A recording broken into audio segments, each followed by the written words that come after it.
So welcome to Gestalt Therapy. This presentation was created by Elizabeth, Jasmine, and Diana. We're going to begin the Gestalt Therapy presentation with a little prayer. The Gestalt Prayer. I do my thing and you do your thing. I am not in this world to live up to your expectations, and you are not in this world to live up to mine. You are you and I am I, and if by chance we find each other, it's beautiful. If not, it can't be helped.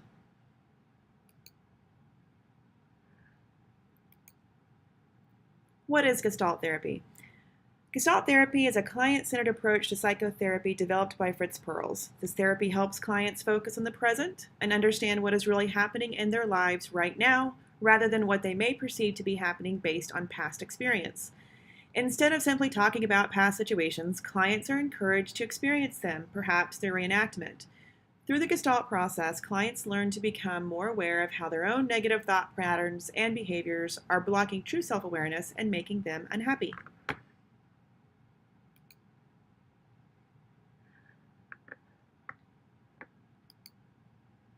So this is Gestalt in a nutshell.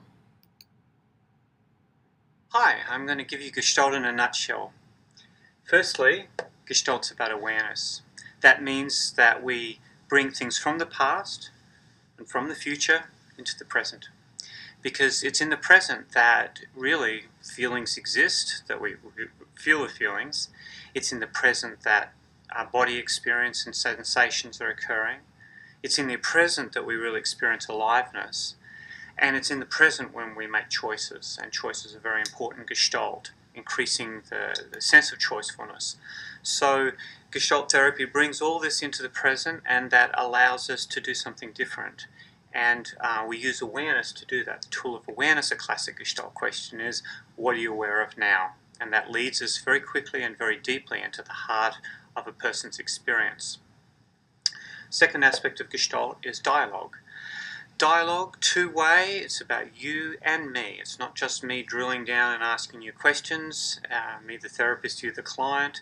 It's not me the expert giving you advice or trying to fix you. Dialogue really is about an exchange between two people, and I'm learning in the process about myself and about you as much as you're learning. So there's a kind of humility involved with that. We call it in Gestalt the I-thou. It's a real meeting of persons, and that builds the relationship, and the relationship is the second area of Gestalt, which is understood to be very important, because it's the therapeutic relationship. Really, it doesn't matter whether it's Gestalt or other modalities. That is one of the main predictors of success and change. Third, the field. We say field theory. So we're interested in holism. Gestalt was originally the holistic philosophy. It came out of a lot of interesting work in the early part of the 20th century. And basically we're looking at not just the individual, we're looking at the context. We're trying to understand the person by understanding their culture, their family, the wider society, the forces that are influencing them. And that gives us a sense of the interconnectedness of things, and that's a profound way of understanding life, and it's a much deeper way of understanding people. So that balances with the individual focus of awareness, the interpersonal focus of dialogue, and the interconnected focus of the field. Finally, we have experiment. So in Gestalt, we do the Gestalt experiment, which is one of the things Gestalt is famous for. This can be colourful, it can be enjoyable, it can be fun, it can also be very challenging. The point of the experiment is to bring all the things that are difficult or challenging or we're stuck in, to bring them into the present and to work with them in relationship in a way which helps the person take the next step, so they actually in the therapy get the experience of change. That's a wrap for Gestalt in a nutshell.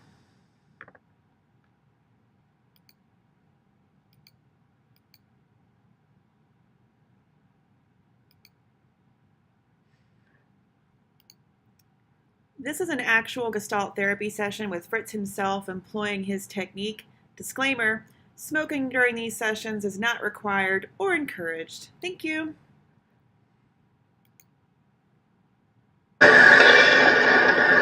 I'm to interview a patient And I'd like to give you some thumbnail sketch. So that's Fritz himself. We're going to actually move on up to the actual therapy session with his client by the name of Gloria. Maybe. In the here and now.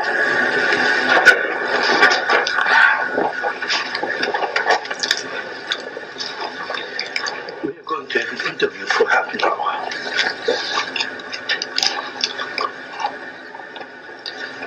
Right away, I'm scared. You say you're scared, but you're smiling. I don't understand how one can be scared and smile at the same time. And I'm also suspicious of you. I think you understand very well. I think you know that when I get scared, I laugh or I kid to cover up. But do you have stage fright?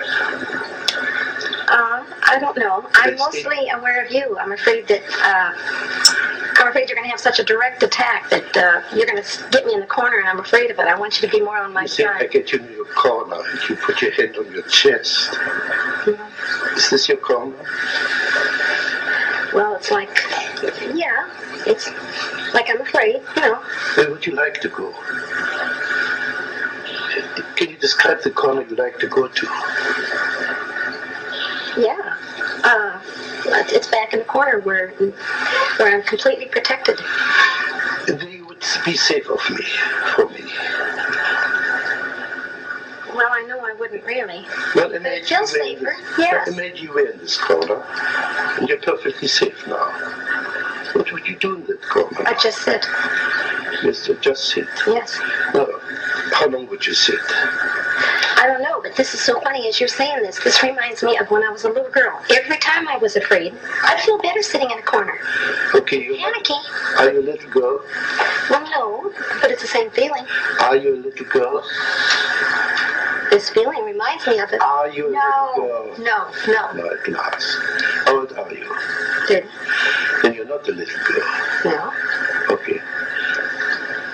So you're a 30-year-old girl who's afraid of a guy like me. Well, I don't even know if I do know I'll be afraid of you. I get real defensive with you. Now what can I do to you? You can't do anything, but I can sure feel dumb, and I can feel stupid for not having the right answers. Now what would it do for you to feel dumb and stupid? I hate it when I'm stupid. What would it do for you to be dumb and stupid? Let's put it like this. What would it do to me if you would play dumb and stupid? It makes you all the smarter and all the higher above me. Then I really have to look up to you because you're so smart. Yeah. Oh, yeah. You butter me up right and left. No, I think you can do that all by yourself. I think the other way around. If you play dumb and stupid, you force me to be more explicit. That's been said to me before, but I don't buy it. I don't believe it. What are you doing with your feet now? Wiggling. What's the joke now? Oh, I'm afraid you're going to notice everything I do. Gee. Don't you want me? I want you to help me become more relaxed, yes. I don't want to be so defensive with you. I don't like to feel so defensive.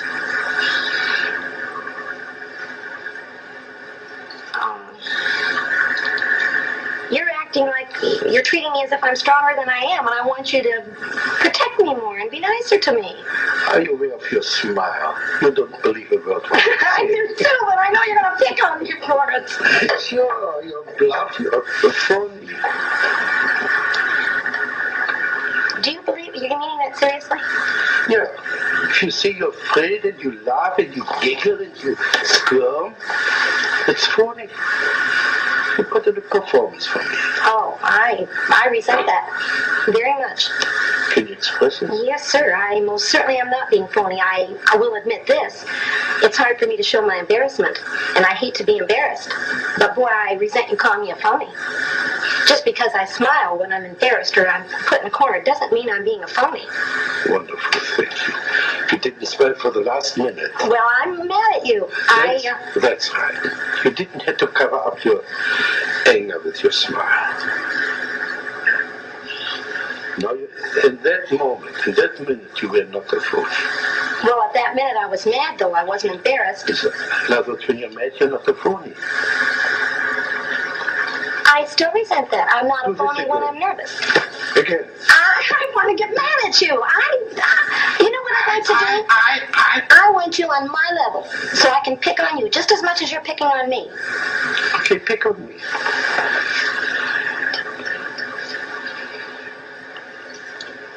I have to wait till you say something that I can pick on, but... What does this mean? Can you develop this movement? I can't find words. I want to... Develop this, as if you were dancing.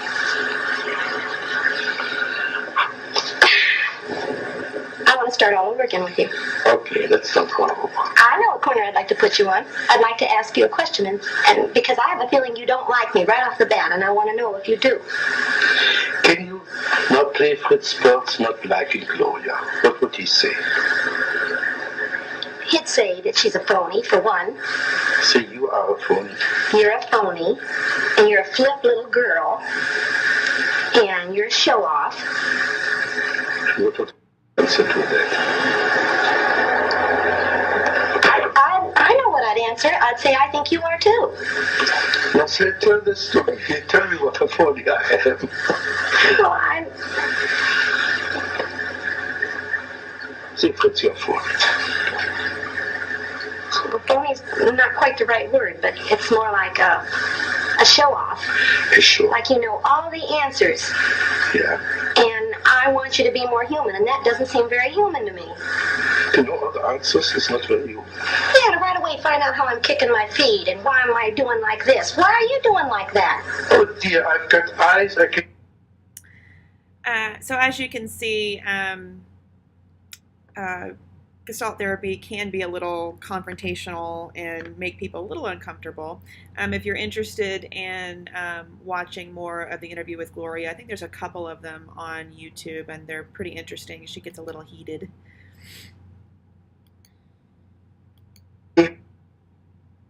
So that is a very, very brief overview of Gestalt therapy.